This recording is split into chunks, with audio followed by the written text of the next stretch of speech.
Okay, so your character is going through a bit of a down spiral. He's trying to find his daughter.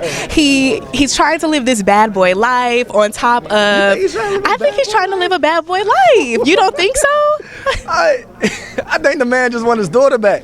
I think so too, but he has this upbringing. You can tell he comes from a good background, religious family, and I feel like he has this demeanor of trying to prove that he can be a bad guy. Do you think so or no?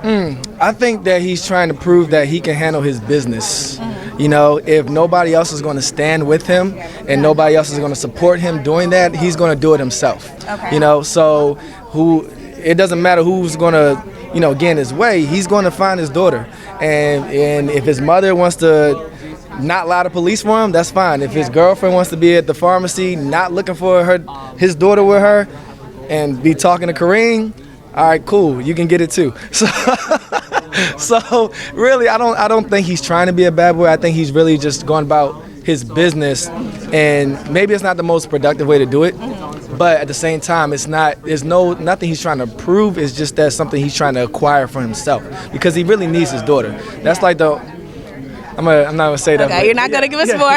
Okay, cool. So, this show is one of the first shows to be filmed on Tyler Perry Studios. How has that experience been, knowing that you are a part of such a historic time in the media and the culture? Yeah, it was so crazy after we shot the show, and then basically the next month we were there for the studio opening. It's like it's beyond words, just knowing that you were there and you were in this. First of all, just being there was a great realization itself, just to work, right? And then you finish work, and it's like, wow, that was a dream come true, bam. And then you're there the next month, and it's like, this is everybody's dream come true, and you are a part of it. You had your little piece of the pie in it, and then everybody else has investment, energy, dreams, and hopes and aspirations, not only to Tyler's dream, but their own dreams, and now a way to celebrate all of that. So it just made you feel a part of history. And there's hopefully, Lord willing, I'll be a part of a lot of more red carpets, events, all this great stuff. But that was one of the historic moments of my life, and I don't know what would cap that. But right now, that is like a huge honor. Yeah, it's pretty amazing. And speaking back on dreams, so I read that you were actually in pharmaceutical sales before you started acting. Wow. So I do our research. Of course.